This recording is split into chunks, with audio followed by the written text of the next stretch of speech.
네, 구약 성경 이사야 53장 6절 말씀부터 제가 읽겠습니다. 우리는 다 양 같아서 그릇 행하여 각기 제 길로 갔거늘 여호와께서는 우리 무리의 죄악을 그에게 담당시키셨도다. 그가 곤욕을 당하여 괴로울 때에도 그 입을 열지 아니하였으며 마치 도수장으로 끌려가는 어린 양과 털 깎는 자 앞에 잠잠한 양같이 그 입을 열지 아니하였도다. 그가 곤욕과 신문을 당하고 끌려갔으니 그 세대 중에 누가 생각하기를 그가 산자의 땅에서 끊어짐은 마땅히 형벌을 받을 내 백성의 허물을 인함이라 하였으리요.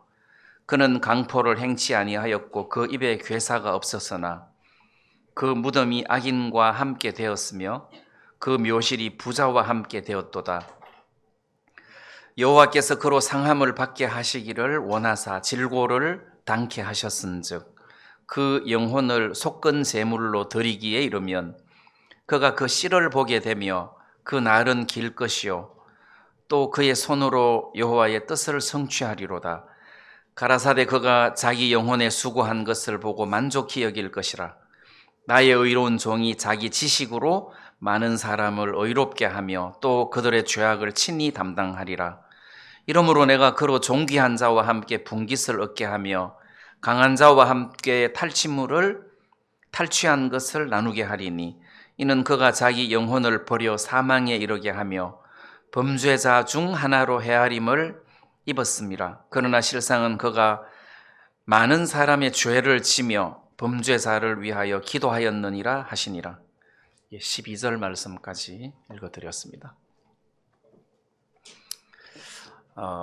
우리가 이 말씀을 이렇게 읽다가 보면 한 번씩 막히는 대목이 나옵니다. 쭉 이해가 잘 되다가 중간중간 이렇게 막히는 대목이 나오는데 저도 마찬가지로 여러 군데 있지만 우선 10절 여호와께서 그로 상함을 받게 하시기를 원하사 질고를 당케 하셨은즉 그 영혼을 속건 제물로 드리기에 이르면 그 씨를 보게 되며 여기서부터 이제 저도 막히더라고요.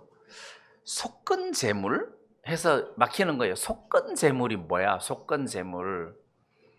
그래서 우리가 구약의 제사에 대한 이야기를 읽을 때 번제, 소제, 속죄제, 화목제, 속건제 이런 게 나오니까 이게 속건제, 속죄제는 이렇게 탁 들어오는데 속건죄 하니까 이게 좀 다른가 이렇게 생각하기가 쉬운데 지금 이 이사야 53장에 나오는 이 속건제물은 그냥 말하자면 그냥 속죄 제물이나 똑같습니다. 이게 영어로는 죄를 위한 헌물이다.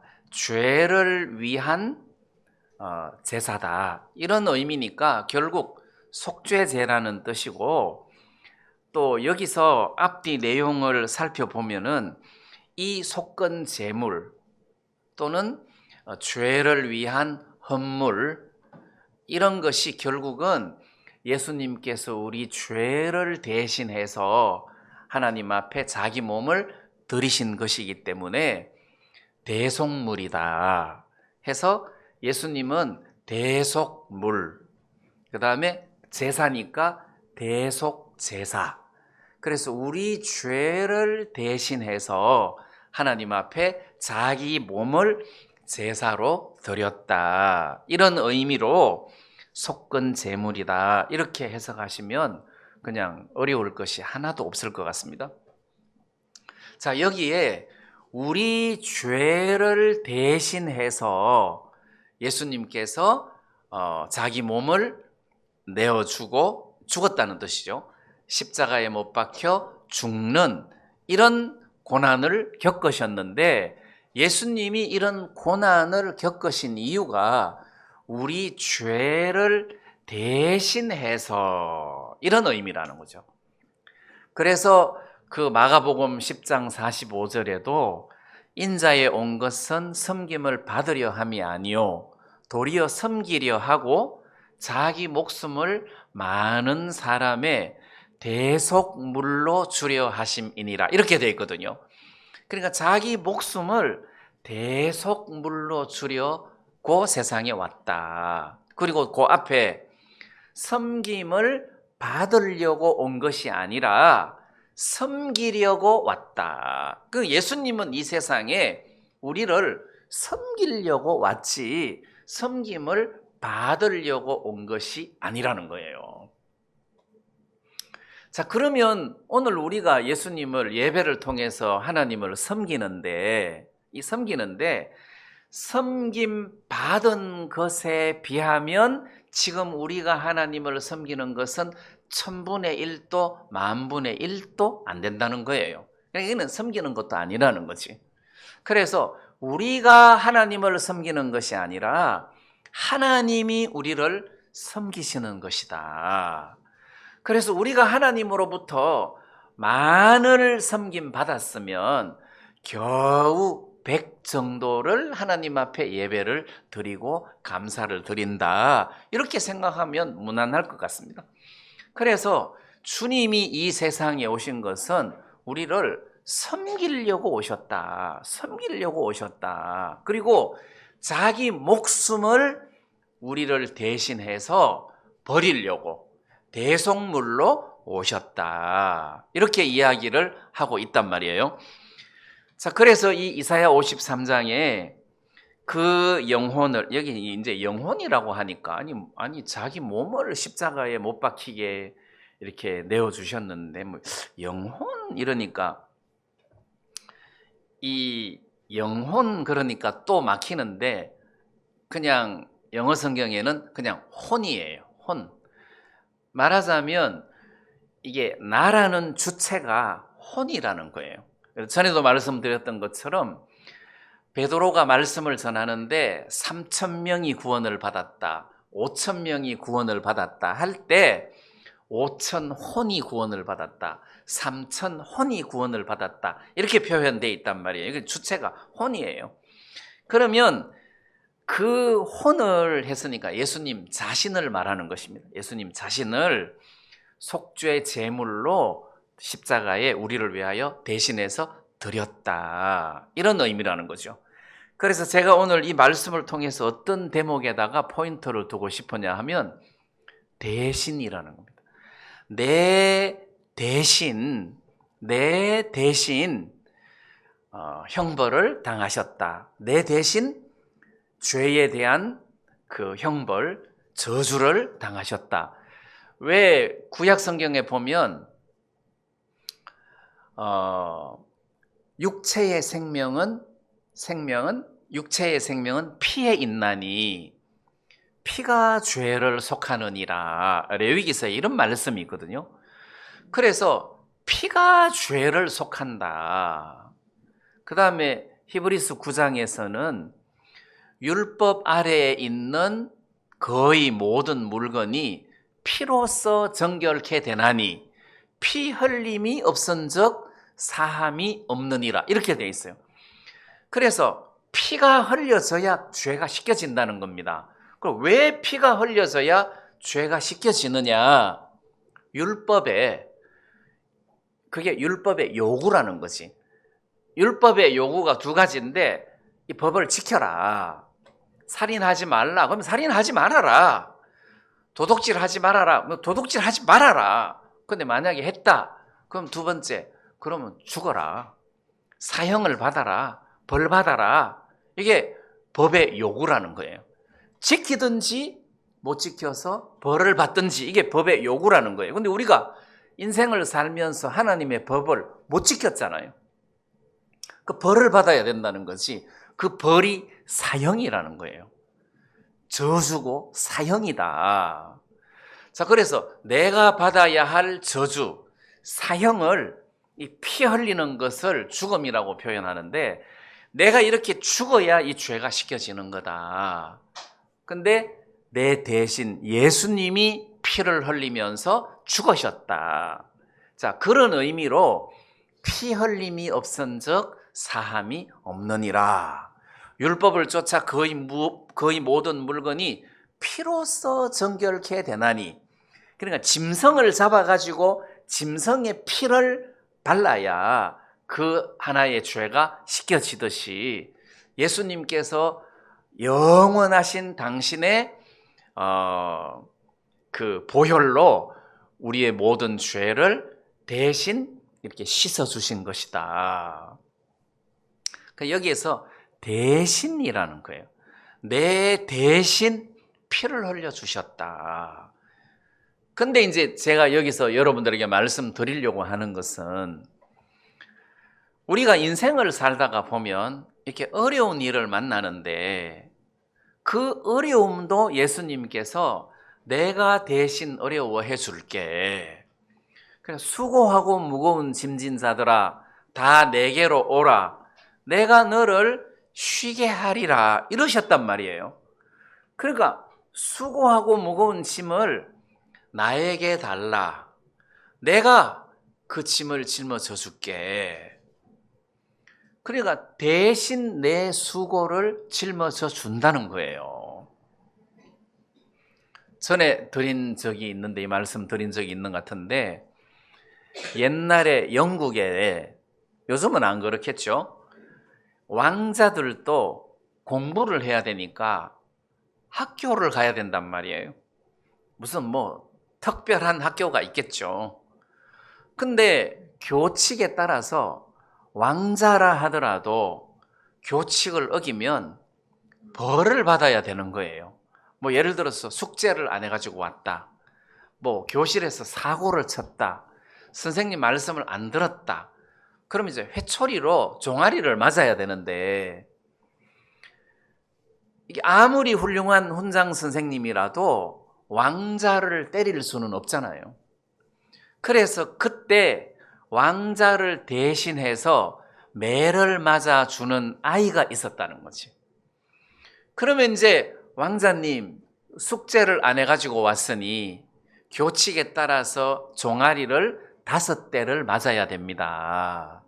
근데 내가 왕자님을 때릴 수가 없으니 삼도라 해서 이제 삼도리를 불러가지고 종아리를 5대를 때리는 거예요. 그게 대신 매를 맞아주는 아이예요. 그럼 이 삼돌이라는 애는 억울하잖아요. 왕자를 대신해서 매를 맞으니까. 그 대신 왕실로부터 월급을 받는 거예요. 자, 그런 이게 매를 맞아주는 아이가 있단 말이에요. 그럼 예수님이 우리에게 그런 분이라는 것이, 대속물이라는 것은 내 대신 저주를 받아주고 내 대신 수고를 해주고 내 대신 슬픔을 감당하시고 내 대신 질고를 지고 내 대신 어려움을 대신 겪어주시는 분이다. 그러면 구원받은 사람이 신앙생활을 하면서 하나님을 섬기는 동안에 수고스러울 일이 있겠습니까? 예수님이 대신 수고해 주시는데 왜 우리가 수고를 하냐? 그건 믿음이 없어서 구원받지 못한 사람이 자기 죄를 자기가 지고 있듯이 자기 슬픔을 자기가 지고 있어서 그런 거예요. 그래서 진짜 주님과 동행하는 사람은 나의 모든 슬픔은 당신 것이다. 나의 모든 고통은 당신 것이다. 나의 모든 부끄러움도 당신 것이다.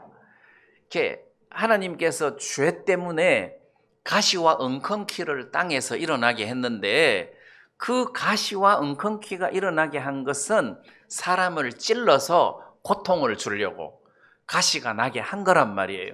그런데 예수님이 가시면류관을 쓰시면서 찔리시는 바람에 우리를 대신해서 가시면류관을 쓰고 고통을 당하셨단 말이에요. 그러니까 우리는 더 이상 찔릴 일이 없다는 거지. 내가 너를 대신해서 고통을 감당하겠다. 그럼 우리는 찔릴 일이 없는 거예요.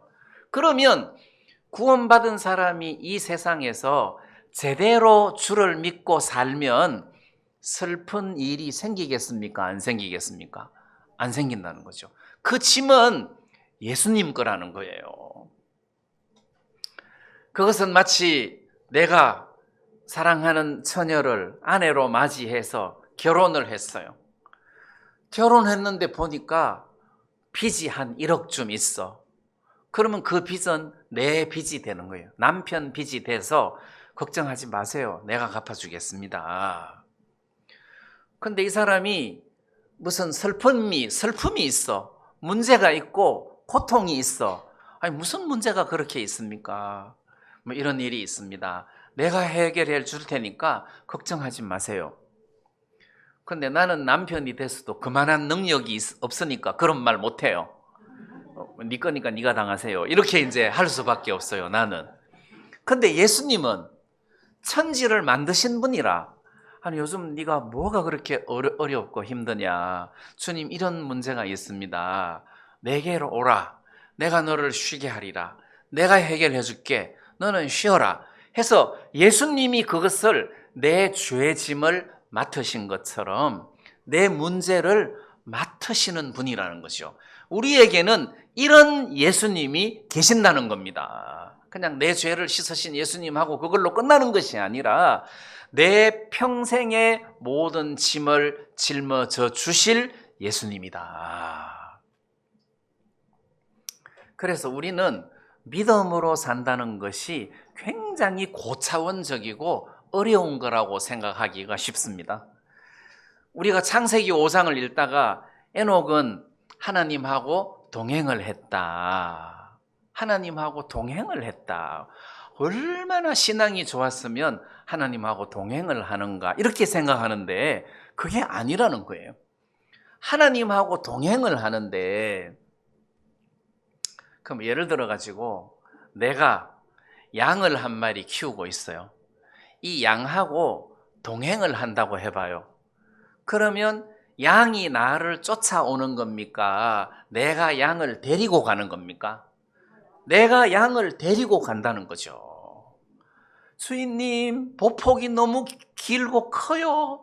나는 지금 죽겠어요. 그렇게 안 한다는 거죠. 내가 양의 보폭으로 따라간다는 거죠. 동행이 쉽습니까? 어렵습니까? 쉽다는 거죠. 그 건널 수 없는 또랑이 나왔다. 그럼 내가 안고 동행을 한다는 거예요. 우리 집 사람만 나하고 동행한다고 합시다. 여보, 나 지갑이 없고 돈도 안 갖고 왔어. 괜찮아, 나 있어. 동행을 할 때는 우리 집 사람이 돈이 없어도 괜찮고 힘이 없어도 괜찮고 뭐 문제가 있어도 괜찮고, 왜냐하면은 같이 동행해 주는 사람이 다 커버해 주니까 이게 동행이 된다는 거예요. 그래서 에녹이 하나님과 더불어 동행을 했더라. 그러면 에녹이 훌륭한 것이 아니라 하나님이 훌륭한 거예요.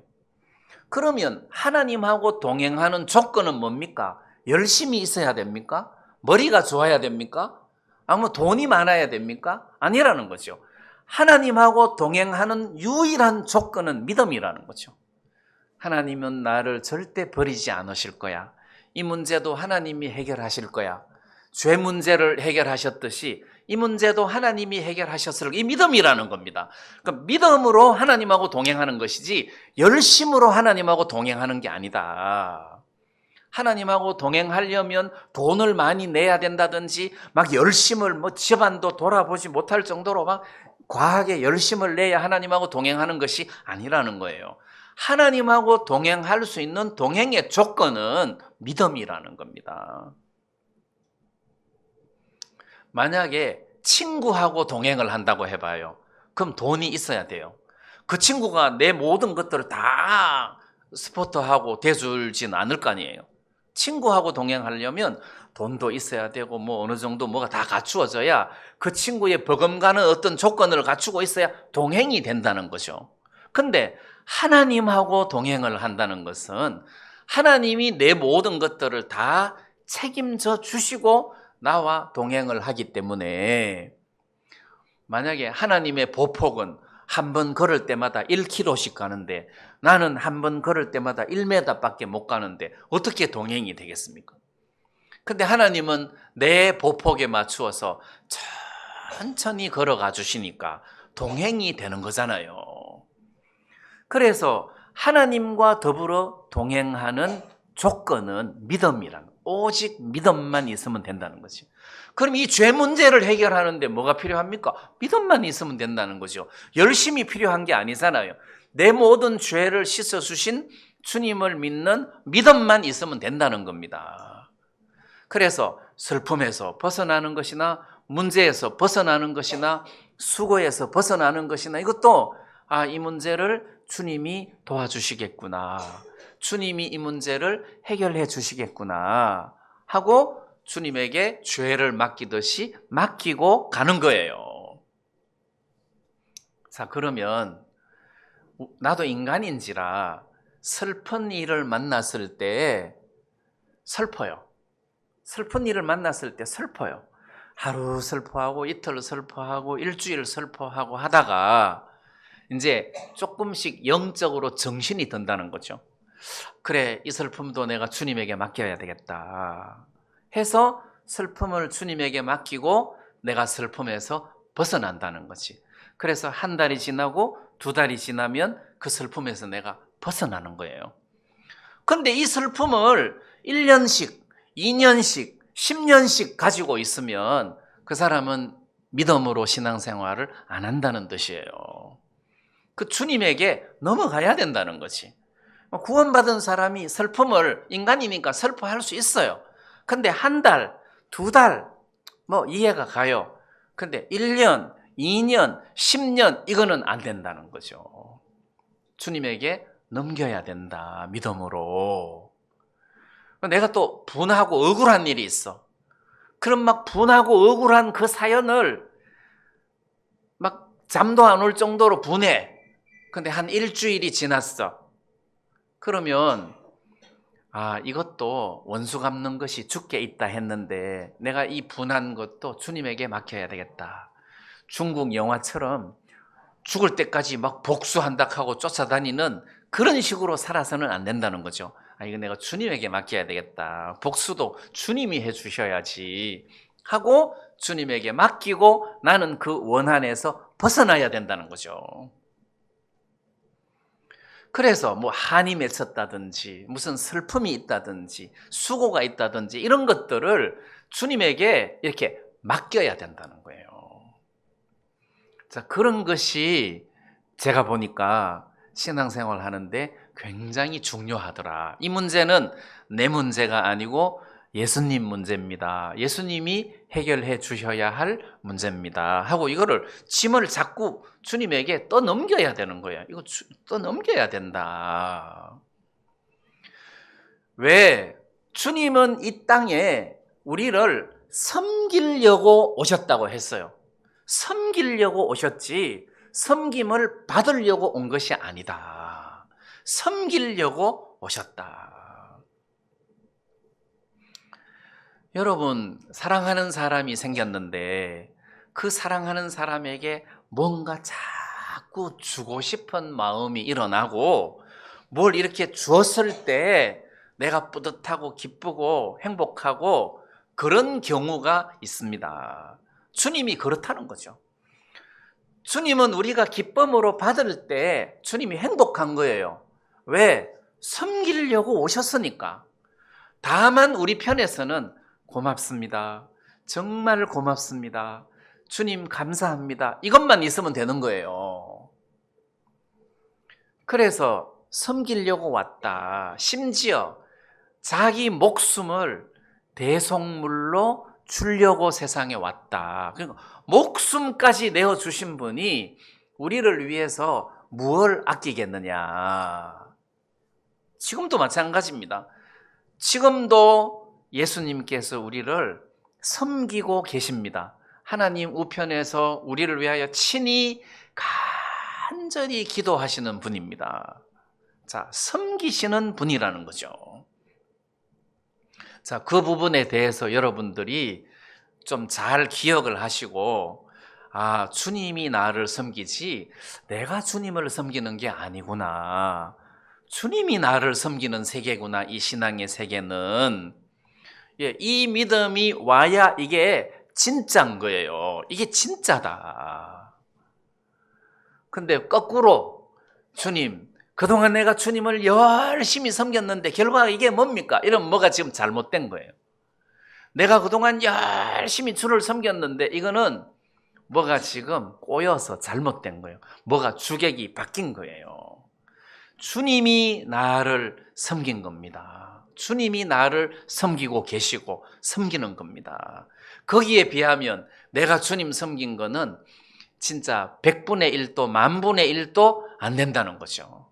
자, 그런 개념으로 우리가 주님을 바라볼 수 있었으면 좋겠습니다. 그 다음에 이제 그 아까 10절 말씀을 읽었는데 그 주님이 우리를 섬겼는데 10절 앞부분에 보니까 여호와께서 그로 상함을 받게 하시기를 원하사 이렇게 되어 있어요. 그러니까 하나님께서도 그로 예수님이 상함을 받게 하시기를 원했다는 거죠. 그러니까 하나님의 원이 있는데 그래 예수야 네가 저 인생들을 위해서 대신 상해 줬으면 좋겠다. 하나님도 원했다는 거예요. 그리고 본인도 11절에 보면 그가 자기 영혼에 수고한 것을 보고 만족히 여길 것이라. 여기 자기 영혼의 수고, 이 수고를 전에 말씀드리기를 해산의 수고와 같은 수고다 이렇게 말씀드렸어요. 예수님께서 해산의 고통과 같은 고통을 겪은 자기 이제 십자가에 못 박혀 죽으신 것이죠. 그것을 만족하게 생각했다는 거죠. 야, 내가 이렇게 죽기를 잘했다. 내가 저 성도를 위해서, 저 인간들을 위해서 내가 이렇게 십자가에 못 박혀 죽기를 100번이고 잘했다 해서 만족스러워했다는 거예요. 이 말의 의미 속에서 이분이 얼마나 우리를 사랑하셨는가를 알 수 있다는 것입니다. 그것은 탕자 이야기에 탕자가 아버지를 떠나서 허랑방탕하게 살다가 나중에 굶어 죽게 생겼으니까 내가 아버지에게로 돌아가야 되겠다. 그렇게 생각하고 아버지에게로 돌아오잖아요. 그 다음 구절이 아버지가 탕자를 보고 아직도 상거가 먼데 서로 거리가 먼데 아직도 상거가 먼데 아버지가 그를 보고 그러니까 탕자가 아버지를 본 게 아니에요. 아버지가 탕자를 본 거예요. 그게 무슨 이야기입니까? 기다렸다는 뜻이에요. 덜에서 일하고 있으면 탕자가 보입니까? 안 보이지. 아버지가 탕자를 봤다는 거죠. 하마나 오나 하고 매일 보니까 먼저 보는 거예요. 아버지가 그를 보고 달려가. 누가 달려갔습니까? 탕자가 달려왔습니까? 아버지가 달려갔습니까? 아버지가 달려간 거예요. 아버지가 달려갔어요. 목을 껴안았어요. 그럼 탕자가 반가워서 아버지 목을 껴안은 게 아니라 아버지가 목을 껴안고 입을 맞추고 그러니까 모든 액션이 아버지가 보고 아버지가 달려가고 아버지가 목을 껴안고 아버지가 입을 맞추고 아버지가 제일 좋은 옷을 갈아입히고 신을 신기고 가락지를 끼우고 잔치를 베풀고 탕자는 아무것도 안 하는 거지. 왜냐하면은 아버지 고맙습니다 이 말도 입에 안 나와. 한 짓이 너무 더러워갖고 입에서 아무것도 나오지를 못해.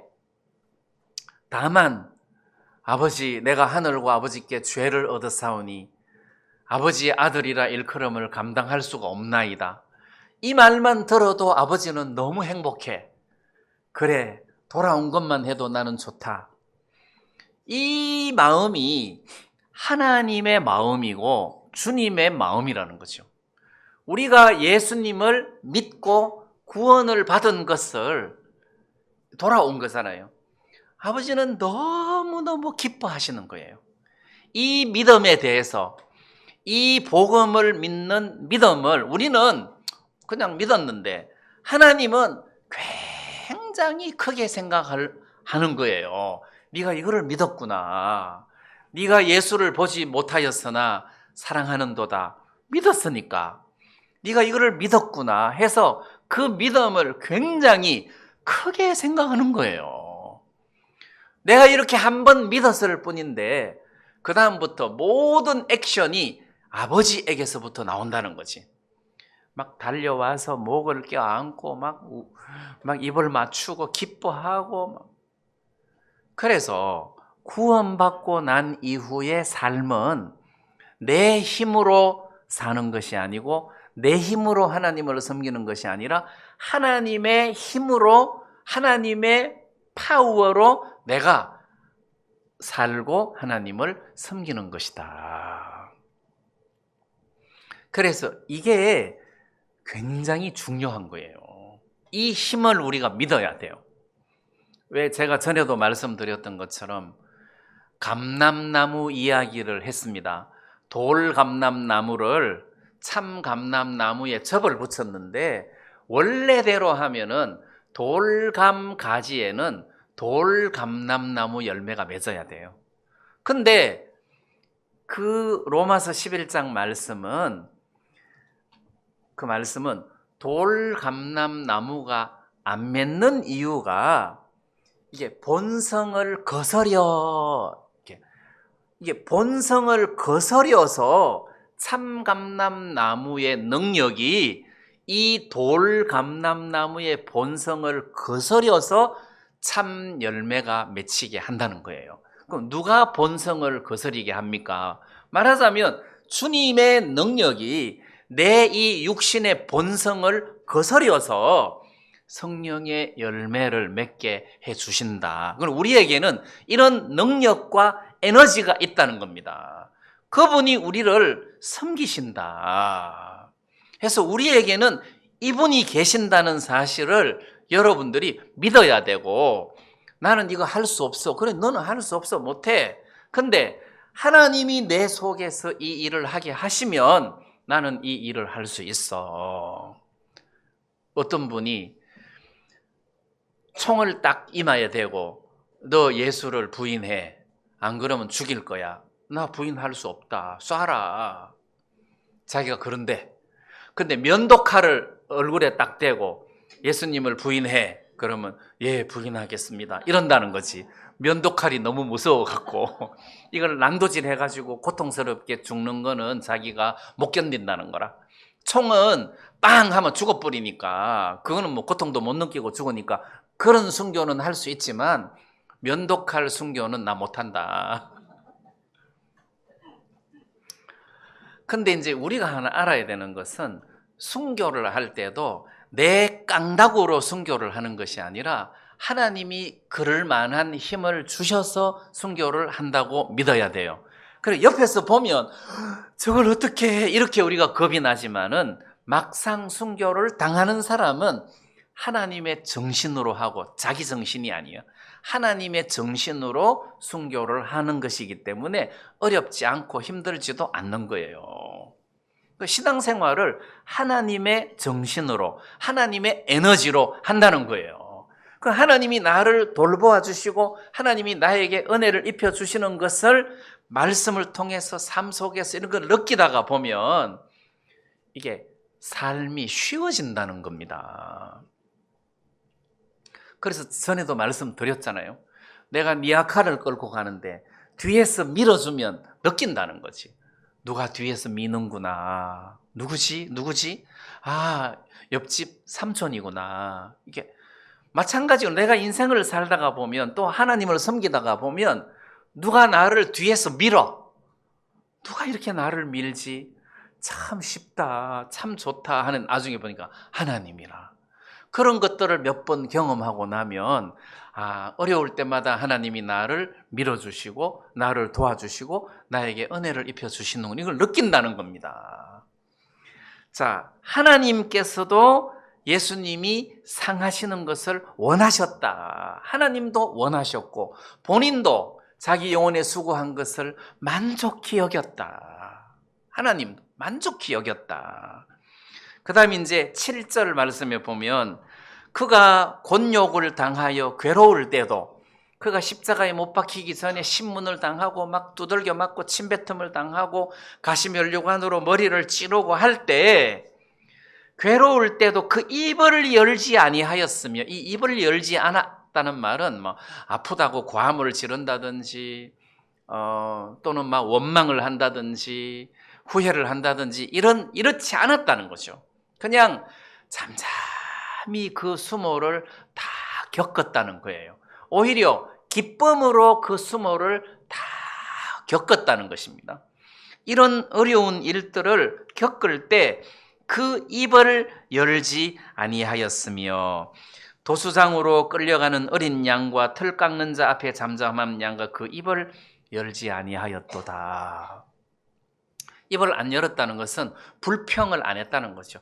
뭐 아프다든지 힘들다든지 뭐 후회한다든지 그런 것이 전혀 없고 오히려 만족하게 여겼다. 예수님은 우리를 위하여 대신 형벌을 받으시는 것에 대해서 만족하게 여기셨다. 그래서 나를 대신해서 죽으셨을 뿐만 아니라 내 평생에 걸쳐서 내 모든 어려움을 대신 짊어져 주시는 그런 역할을 예수님이 해주셨다. 그러니까 내가 하나님을 섬기는 것은 쉽다는 거예요. 쉽다. 예를 들어 가지고 앞에 김자매님이 나한테 돈을 100만 원을 주면서 목사님 내가 이렇게 돕기에는 좀 어려운데 저기 가난한 사람들이 있습니다. 저 사람들한테 한 10만 원씩 나눠주면 안 되겠습니까? 목사님이 좀 해주세요. 그러면 내가 가난한 사람에게 10만 원씩 나눠준다고 해봐요. 그러면 여러분들이 볼 때는 와, 김 목사님 대단하다. 가난한 사람에게 10만 원씩 나누어 주네. 와, 대단하다. 이렇게 보시는데 그 뿌리를 알고 보면 쉽다는 거지. 지 돈으로 하는 게 아니라 누가 주어서 나누어 주는 거니까 심부름을 하는 거잖아요. 심부름은 쉽다는 거죠. 그러니까 신앙이 심부름과 같은 거. 내가 지금 이렇게 여러분들에게 말씀 전하고 하는 것이 막 어렵고 힘들고 막 그런 게 아니라 심부름하는 것이기 때문에 쉽다는 거예요. 떠밀어 주니까 쉽다는 거예요. 그래서 이런 에너지가 이런 나를 섬겨주는 여러분들을 섬겨주는 예수님이 옆에 계신다는 거예요. 얼마나 좋습니까? 대신 매맞아주는 아이. 내가 좀 아플 때 예수님 나는 이렇게 아프면 안 됩니다. 너무 힘듭니다. 예수님이 대신 좀 아파주세요. 예수님을 끌어오는 거라. 예수님에게 짐을 넘기고 예수님을 앞세우고 예수님에게다가 이걸 다 넘겨야지. 그러려고 예수님이 주로 우리 가운데 계시는 것 아닙니까? 만약에 돈이 많은 사람 그리고 그 사람이 나를 정말 사랑하면 나는 돈 없이도 세계 일주를 할 수도 있습니다. 그죠? 하나님하고 동행한다는 것은 그런 것이고 하나님이 나를 섬긴다는 것은 그런 의미라는 거예요. 우리 집에 우리 집이 부부가 사니까 집이 넓은 편이에요. 근데 무슨 모임을 가지고 뭘 하려고 하면 좁은 편이죠. 그래서 우리 집에서 성경 공부하면 한 8명 하면은 딱 맞아요. 10명 하면 좀 복잡해요. 근데도 전에 처음에 우리 집에서 예배 드릴 때 막 10몇 명까지 막 예배를 드리고 한 적이 있었는데 한 8명 하면은 딱 좋아요. 그것도 집에 가구가 없을 때 꼭 필요한 에어컨, 소파 이런 것만 있을 때 8명. 근데 어떤 자매님이 안마기를 준다 하더라고. 놔둘 데가 없다고 안 받았어요. 근데 그런 거 받으면 성경 공부 못 하는 거예요. 못 하는 거예요. 그러면 우리 집에 꼭 필요한 것만 놔둔다는 것이, 꼭 필요한 것만 놔둔다. 근데 내가 지금 가구를 말하는 것이 아니라 마음을 말하는 거예요. 그럼 우리 마음도 마찬가지예요. 우리 마음에 막 오만 거를 다 이렇게 놔두면은, 아니 필요 없는 건 다 버리고 좀 사람이 넓게 살아야지. 아니 사람이 물건을 피해 다니면 되겠습니까? 그리고 물건 때문에 다리 뻗고 못 자고 새우잠 자면 되겠습니까? 필요 없으면 다 갖다 버려야지.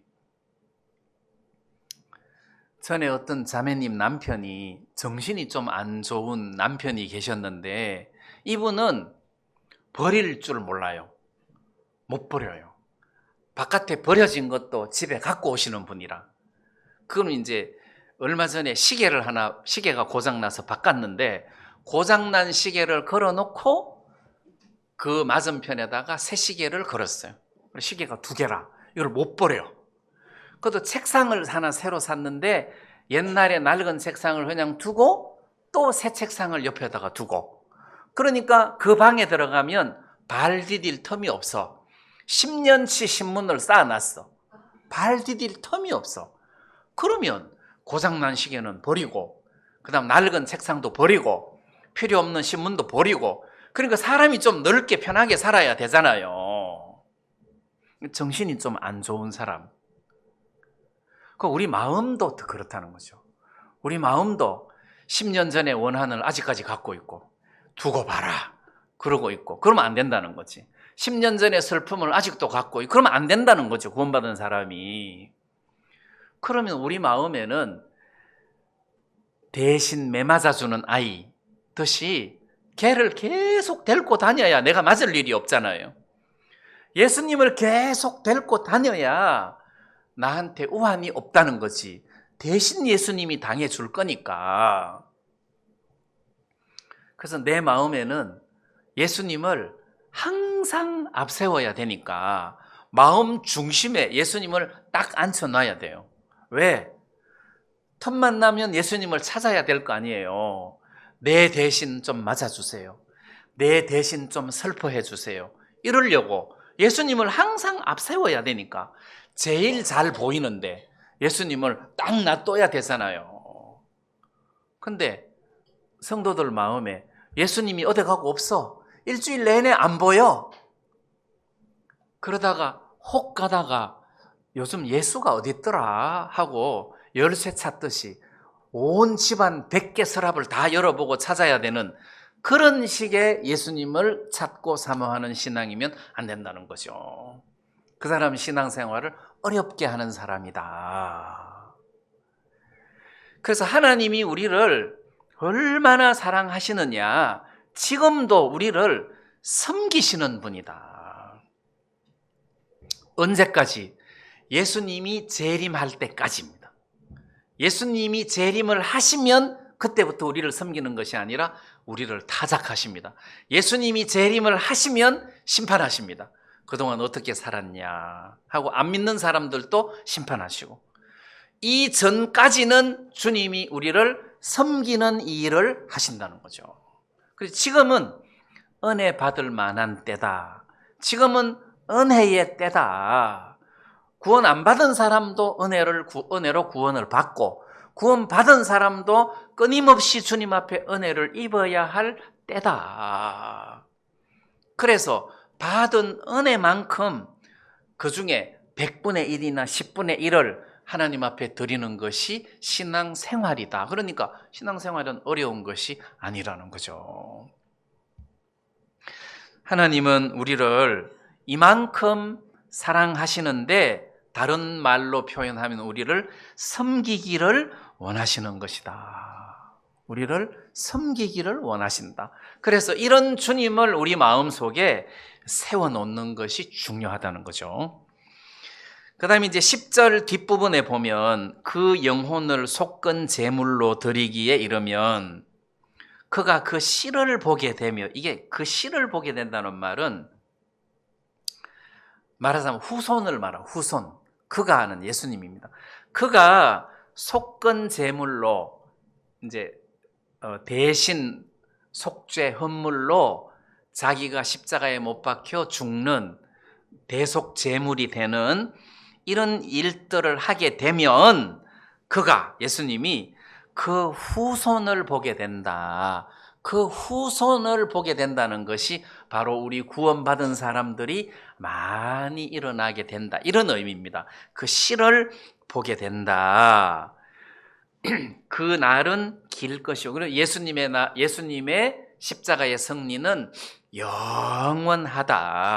영원하다. 그다음 또 그의 손으로 여호와의 뜻을 성취하리로다. 이렇게 십자가에서 대속 제물로 자기 몸을 들이심으로 하나님의 뜻을 성취를 하는데, 자, 이렇게 해서 실을 보게 된다.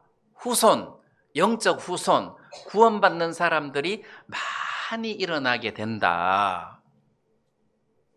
자, 그러면 사실 하나님의 뜻은 우리 개인의 구원이지만 이 개인의 구원받은 사람들이 모여있는 교회를 말하는 겁니다. 하나님은 교회를 만들기 위해서 예수님이 십자가에 못 박혀 돌아가셨다. 핵심은 교회입니다. 그의 몸된 교회다. 또는 신부. 우리 개인이 신부지만 원래 신부는 예를 들어서 예수님 신부가 오늘 여기 30명이냐, 그게 아니라는 거죠. 우리 전부 다가 예수님의 한 신부다, 이런 의미란 말이에요. 그래서 하나님의 뜻은 그 십자가를 통해서 몸된 교회를 형성하는 거예요. 그의 신부된 교회를 형성하는 것이다. 자, 이렇게 해서 예수님이 십자가에 못 박혀 우리를 대신해서 죽는 사역을 통해서 하나님이 기뻐하시는 뜻, 이렇게 교회가 형성되는 것이고 우리가 구원을 받는 이런 놀라운 역사가 일어난 것이다. 그래서 우리가 이런 하나님의 뜻 가운데서 구원을 받고 하나님의 아들이 되고 또 예수님의 신부가 된 것이다. 이렇게 우리가 생각하면 될 것 같습니다. 또 뿐만 아니라 이 하나님의 뜻은 하나님이 아담을 만들었을 때 하나님과 아담은 연결되어 가지고 하나였어요. 연결되어 가지고 하나님으로부터 내려오는 어떤 그 지혜로 이 세상을 다스리고 이제 그 하나님과 그 연결된 뭐가 있었단 말이에요. 근데 범죄하면서 하나님과 연결된 연결이 끊겼잖아요. 이게 끊겼다. 그러면 예수님의 사역은 이게 끊어진 하나님과 우리 사이의 생명을 다시 연결시켜주는 일을 하시려고 오셨다는 거지. 그러면 예수님이 십자가에 못 박혀 돌아가신 사역을 통해서 하나님과 여러분들이 연결이 됐다는 거죠. 연결이 됐다. 그럼 하나님으로부터 하나님에게 있는 지혜가 내게 흘러오고 하나님에 있는 어떤 안식이 내게 흘러오고 그래서 하나님의 것으로 내가 산다는 거예요. 나는 구원받고 난 다음 난 지혜가 별로 없다. 괜찮아요. 구원받은 사람은 머리 나쁘고 지혜 없어도 괜찮아요. 하나님의 지혜로 내가 세상을 사는 거다. 의도 마찬가지잖아요. 내 의는 소용없어요. 내 의는 버리고 하나님이 나에게 주신 의를 가지고 내가 하나님 앞에 서는 거잖아요. 그리고 여러분들 앞에도 나는 하나님의 의를 가지고 있다. 내가 하나님의 의를 선물로 받았다. 이걸로 내가 하나님의 의로 내가 세상을 사는 것처럼 하나님의 지혜로 내가 사는 거고 또 하나님의 능력으로 내가 사는 거고 여러분 우리가 하나님으로부터 받아서 살아야지 내 걸로 하나님을 섬기려고 그러면은 아까워서도 못 섬기고 또 하나님을 제대로 섬길 수도 없단 말이에요. 그렇게는 안 된다. 그래서 우리가 하나님으로부터 받아서 연결이 됐으니까 하나님으로부터 받아야 된다. 그래서 우리는 신앙생활을 하는 데 있어서 이런 대속물이 있어서 참 좋다. 하나님하고 나하고 이렇게 연결되어서 너무 좋다. 이런 그 마음을 여러분들이 가지시고 항상 우리의 대속물이신 지금도 그 대속물의 효력을 항상 행사하고 계신다. 이렇게 믿어야 돼요. 2000년 전에 끝났다 이렇게 생각하시면 안 되고 대속물이신 예수님이 지금도 우리들에게 대속의 은혜, 대신 은혜를 베풀고 계신다는 사실을 믿으시기 바랍니다. 그 다음에 이제 그 11절 뒷부분에 보면 그가 자기 영혼에 수고한 것을 보고 만족히 여길 것이라 나의 의로운 종이 자기 지식으로 많은 사람을 의롭게 하며 그들의 죄악을 친히 담당하리. 자기 지식으로 의롭게 한다는 말은 예를 들어 가지고 예수님께서 부활하시고 난 다음에 그 엠마오로 가는 그 두 제자를 만나 가지고 예수님께서 뭐라고 말씀하셨느냐 하면 그리스도가 이런 고난을 받고 자기 영광에 들어가야 될 것이 아니냐 이렇게 말씀하시고는 모세와 및 모든 선지자의 글로 시작하여 모든 성경에 쓴 바 자기에 관한 것을 자세히 설명을 하시더라. 그러니까 이제 구약 성경이죠. 구약 성경에 자기에 대한 내용들을 그 제자들에게 자세히 설명을 했다는 거죠. 이게 자기 지식이에요. 구약 성경에 나타난, 이 당시에는 신약 성경이 없었으니까 예수님께서 구약 성경에 나타난, 그래서 모세와 모든 선지자의 글로 시작하여 자기에 관한 모든 성경에 쓴 자기에 관한 것들을 지식이죠. 자세히 설명을 했단 말이에요. 그러니까 이제 복음의 지식입니다. 그러면 이 이사야 말씀에서 자기 지식으로 많은 사람을 의롭게 한다 했으니까 복음에 관한 지식이 여러분들을 의롭게 하고 나를 의롭게 한다 이런 뜻입니다. 사실 여러분들이 구원받을 때, 죄사함을 받을 때 복음에 관한 지식, 성경 말씀을 듣고 그것을 믿음으로 죄사함을 받고 의롭게 된 거잖아요. 지식으로. 그 뜻입니다. 자기 지식으로 많은 사람을 의롭게 한다. 자기 지식으로. 그러면 오늘 이 시대에 이런 지식이 없으면 어떻게 구원받겠습니까? 못 받지. 마르틴 루터가 종교개혁을 할 때에